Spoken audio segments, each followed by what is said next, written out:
every time you make a buy, the price keeps going down. How do you know, how far away the bottom is going to be and whether you're making a call at the right time? Yes, so we do see opportunities, selective opportunities for buying. I mean, I would agree with Romaine that the market is still quite fragile, and we do expect volatility to stay with us. So in light of that, what we're focused on is long-term secular trends that we believe are going to play out over the next decade and beyond. And with that being said, we do see some attractive entry points right now for some of these thematic ideas. So e-commerce would be one of them. In light of quarantining measures, we're seeing more shopping taking place online. We're seeing more reliance on internet services more broadly, everything from education services to mobile food ordering, food delivery. So there really is a whole host of opportunities that we see across the internet space and e-commerce specifically. We also do have a positive view on 5G build-outs, more specifically on the infrastructure side, though, than the smartphone maker side.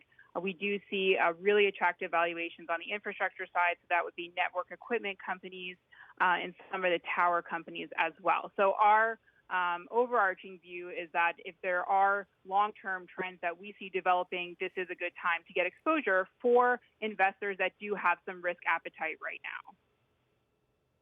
That said, let's talk a little bit about e-commerce. Amazon shares ending the day down almost 3%. Amazon closing a warehouse in the United States indefinitely due to employees at that warehouse testing positive for the coronavirus. This has happened in a couple of places across the United States. It's happening in Europe. And if you are a customer, it's difficult to get what you want on Amazon right now. And if you're buying online, talking about almost any vendor, it's difficult to get what you want. So I wonder how positive the e-commerce story actually is under these circumstances.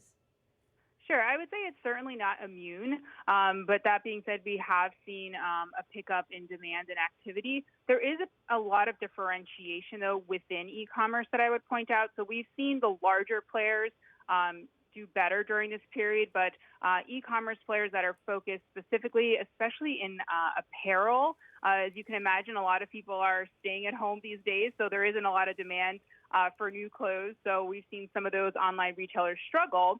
In contrast to that, though, for companies that do have very strong brands, so not necessarily companies that are focused only on e-commerce, but regular retailers that have a strong online presence have actually seen strength, especially you've seen reports of that from some companies in terms of their Asia sales, their Asia online sales. So I think there is differentiation there. It isn't a 100% all positive story, but if we look out longer term, this is a space that we expect to see 15% annualized growth over the next decade on an annualized basis. So we like the story, but you're right, it's not completely immune from disruption amid all the uncertainty in the market. Hey, Laura, Romaine Bostic here. Only a little bit of time left here. Talk to me about some of the biotechs and the pharma names that are really sort of on the tips of a lot of investors' tongues these days. Are these going to be sort of lasting upward plays for investors, or is this more just sort of a short-term, intermediate type move?